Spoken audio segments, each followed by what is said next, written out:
Hello guys, my name's Zoe and this is my story. I will be using fake names because my story is unique and I don't want to be recognized. I don't care if anyone recognizes my now ex-husband Shawn or his girlfriend Terry, but I have a son whose identity I would like to protect.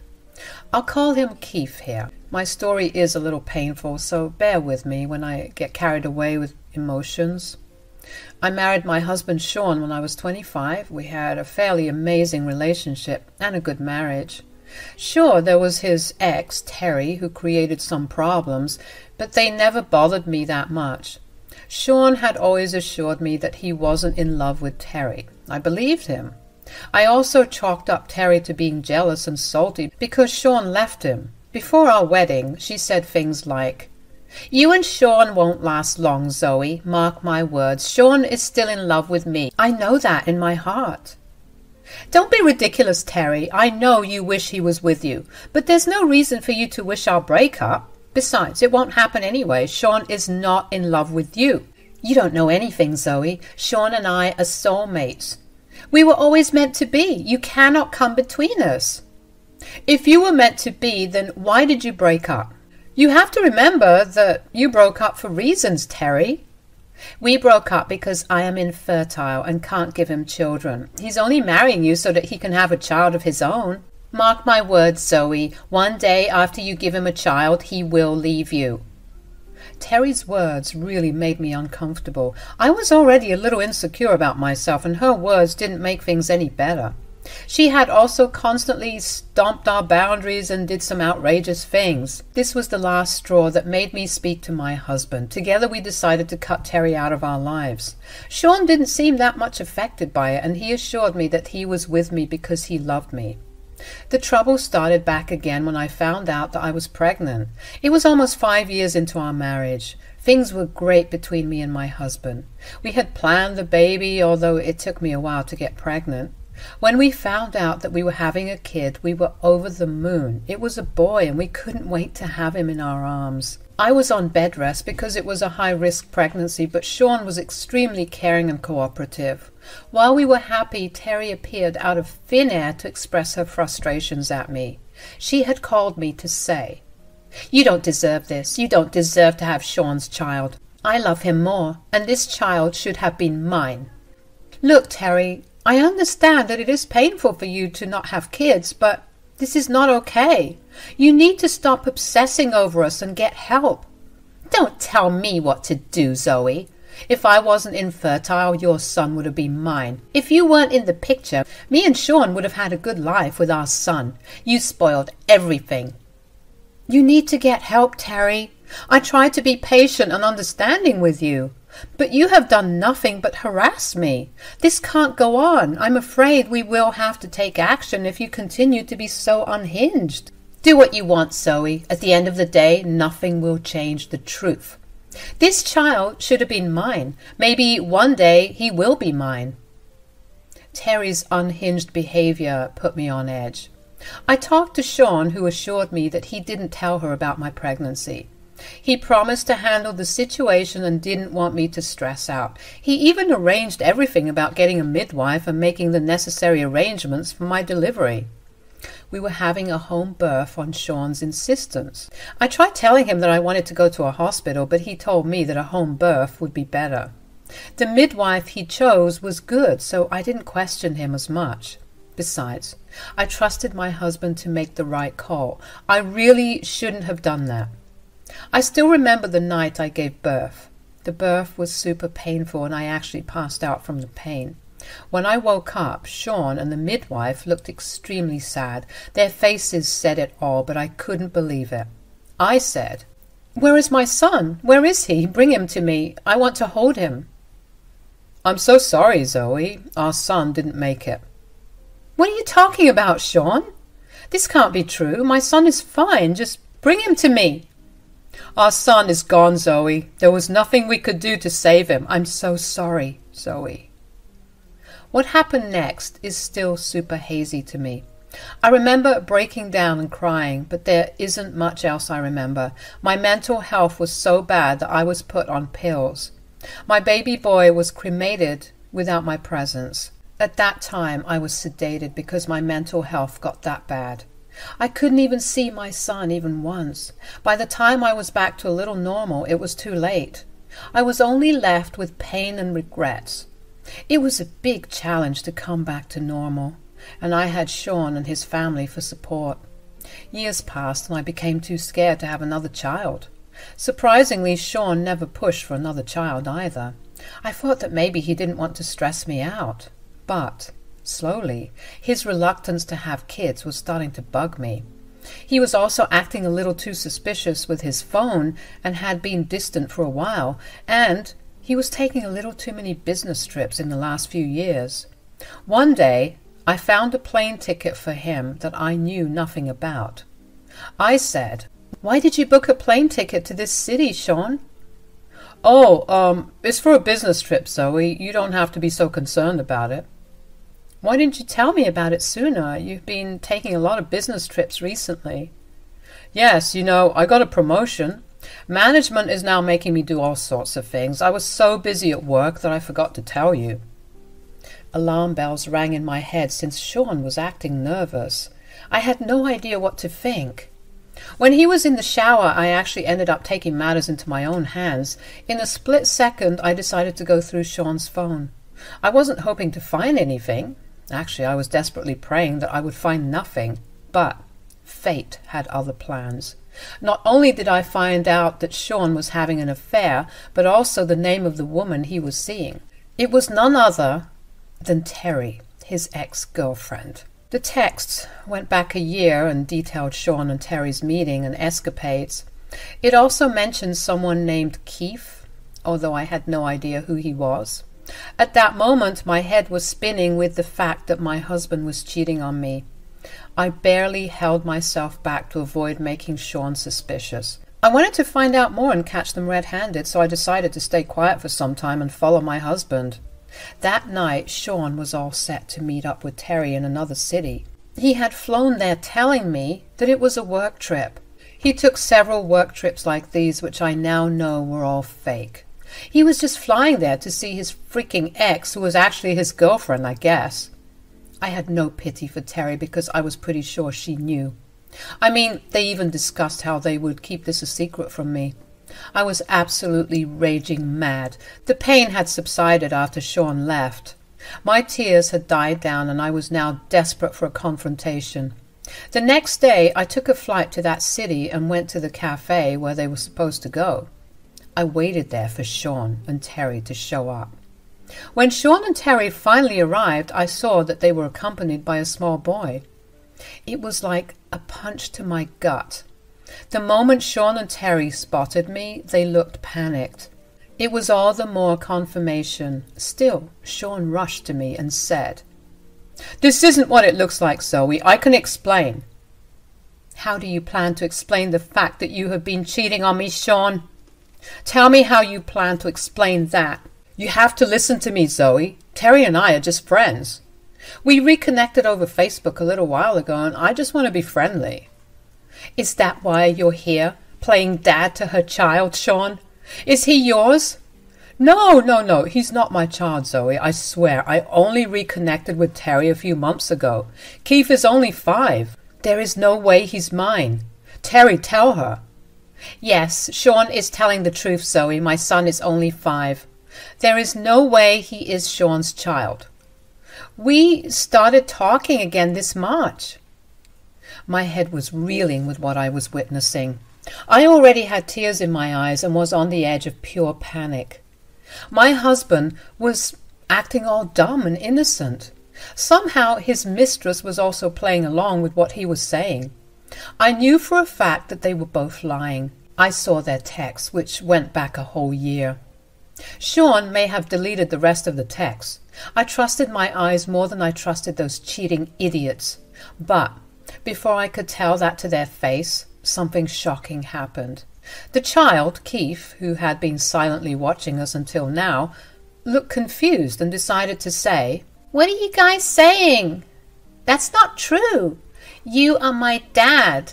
And why do you keep telling her that I'm 5? I'm 6 years old." "What? You were 6 years old?" And Shawn is your father? Yes, I think my mom and dad have gotten confused about my birthday. I also know who my dad is. Terry and Shawn looked absolutely horrified while I stood there in shock. The kid was clearly calling my husband his father and saying that he was 6 years old. If I did the maths right, he was conceived around the time that I was pregnant.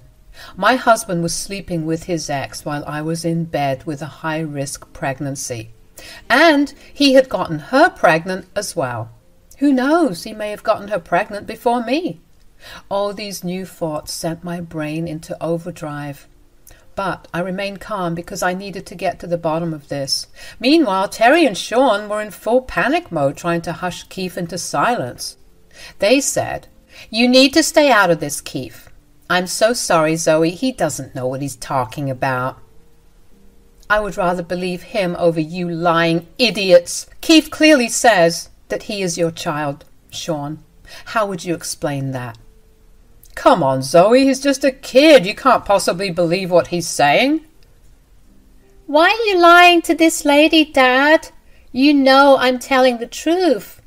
I am 6 and you are my dad. It's even on my ID card. Keith was starting to tear up. He was confused about why his father was straight up denying their relationship. Keith was so hurt that he actually pulled out his school ID, which clearly showed his birth date and name of his parents. He let me have the ID first before Terry or Shawn could snatch it out of his hand. Keith was already crying, and those two idiots weren't doing a thing to comfort him. I was already feeling angry on Keith's behalf, but what I saw on his school ID absolutely blew my mind. Guys, Keith's school ID told me about the day and year when he was born, and it was the exact same day when I had lost my child. That information, along with the fact that Shawn's name was indeed on the school ID under my father's name, absolutely floored me. I was actually gasping for air when I looked back at Keith and saw his hazel eyes staring at me through tears. Shawn had grey eyes and Terry had blue eyes. There was no way he inherited that from them.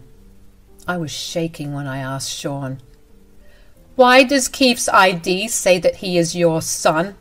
He was born on the day I lost my child. What is going on here?" "I can explain, Zoe. You have to listen. It's all just a coincidence. Okay, I lied about some things, but Keith really isn't my child. I just put my name on his birth certificate because he didn't have a father." "Yes, Shawn is telling the truth, Zoe. I don't know who Keith's father was, so I asked Shawn for help. Ever since then, he has been helping me. I swear there's nothing more to the story." "So, you were trying to tell me that Keith was magically born on the day I lost my child, and he magically got my eyes instead of getting yours?" It's just a coincidence, Zoe. There's nothing else going on." "Let's talk about this privately, Zoe. I'm sure I can explain everything." "Stop. Just stop, Shawn. I don't want any more explanations from you.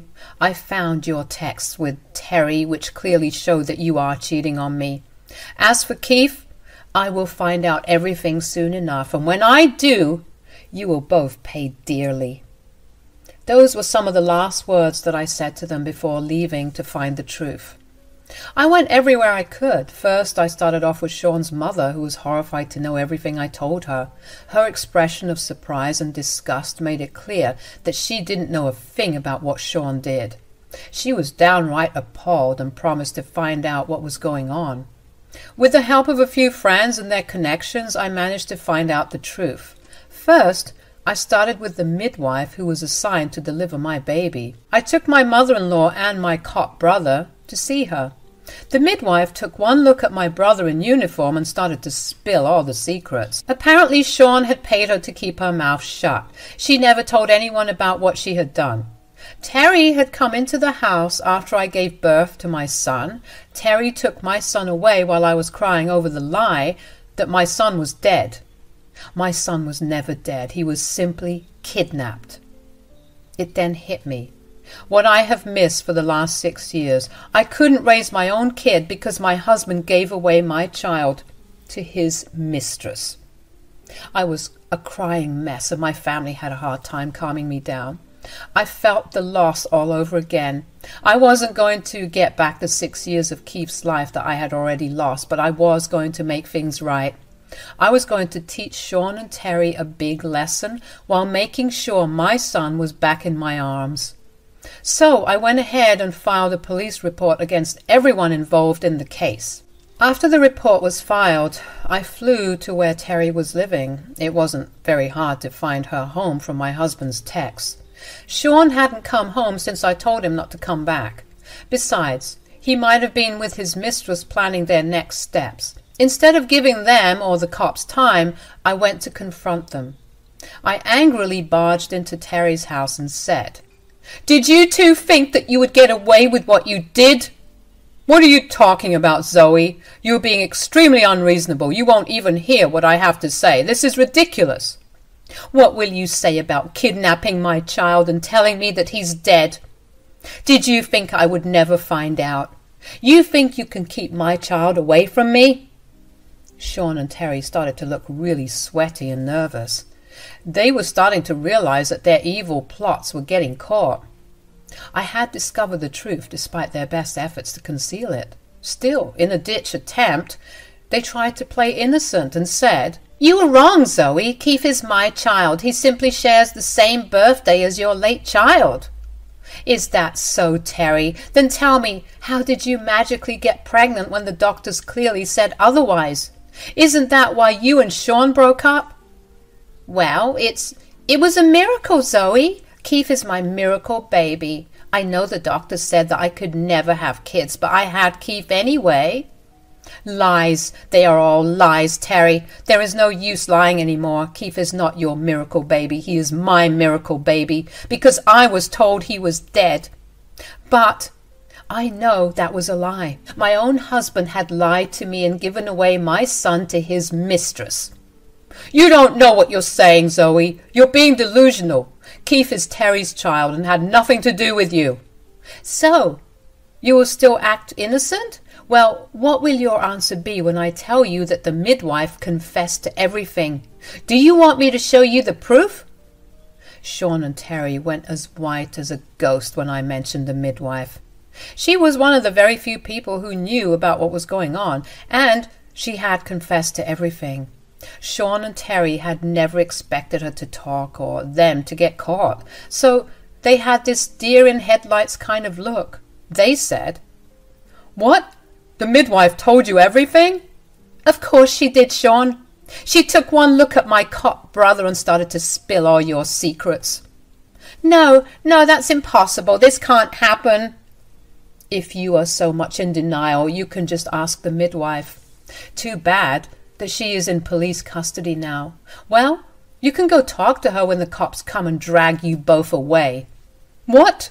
What do you mean, Zoe?" "It means that I have informed everything to the cops. They had started an investigation and found plenty of proof about what you did. They even found proof that you two faked Keith's birth certificate and kidnapped my child. They will be here for you soon." Shawn became even more panicked and Terry just started to cry. It was finally sinking in their heads that their nasty plan was finally about to blow up in their faces. I kind of had a feeling why they did what they did, but I really wanted to hear it from their faces. I wanted closure and revenge before I started my life afresh. Shawn and Terry, in their desperation, told me everything. I didn't even have to prompt them for anything. They thought that being the forgiving person I am, forgive them for whatever they did. They said, "Please don't do this, Zoe. We're begging you. We can talk about this. I know what we did was inexcusable for you, but we had our reasons." "I was desperate for a kid, Zoe. Shawn saw my pain. You have to understand that he loved me. I swear I loved Keith as my own son. He grew up with his dad in his life as well." "We can make amends with you, Zoe. There's no reason to get the cops involved. We will figure something out with Keith as well." "I'm sure we'll find a way to make things right, Zoe. Please don't call the cops. Don't take me away from my child's life." "Keith is not your child, Terry. The sooner you accept that, the better it will be for you. None of you deserve to walk away scot-free after what you did to me. I will never pull back the police report. You two will be going to jail while I take my son back. I will be filing for divorce, and I will make sure none of you ever get to come near my son again." Shawn and Terry were still trying to talk to me when I walked out of the house. I knew I would be back there, but not to face them. I would be back to get my child. I didn't want to upset him by taking him forcefully. He was just a 6-year-old whose world was turned upside down. Being his real mom, I didn't want to make things any more difficult for him. So I walked away knowing that soon I would have Keith in my arms. My husband and his mistress were arrested the very next day. The day I left, they flooded me with texts and calls, begging me to spare them and take back the police case. They even tried to use my son as a bargaining chip, which made things worse. It made me angrier that they would drag an innocent child to save their skin. Sadly for them, none of their begging reached my ears. I was adamant that I would make them pay for the pain they put me through. I divorced Shawn and got full custody of my child after a long fight. Shawn and Terry played me dirty and tried everything to get away with what they did, but God was watching and gave them some severe consequences for their actions. For the nature of the kidnapping, Terry lost all rights to Keith, who actually no longer wanted to see her anymore. He was working with a therapist who made him realize, in child-friendly terms, what had happened. I didn't want to hide the truth from him. We did conduct a DNA test to make sure that he was my kid, and it was a match. So the court awarded me custody. As for Shawn and Terry, they are currently serving jail time for what they did. Keith is now living with me and adjusting well to his new life. He still goes to a therapist to cope with the big changes in his life. To make things easier for him, I moved to his city so that he wouldn't have to lose friends by changing schools. My mother-in-law, who disowned Shawn, was happy to be a grandma to Keith. Keith was equally thrilled to have an extended family who loved him. I will admit that things were tough in the beginning, but it is getting better. He has even started to call me Mom sometimes. It just brings tears to my eyes. So now I'm trying my best to give my son a good life, while Shawn and Terry are rotting in jail.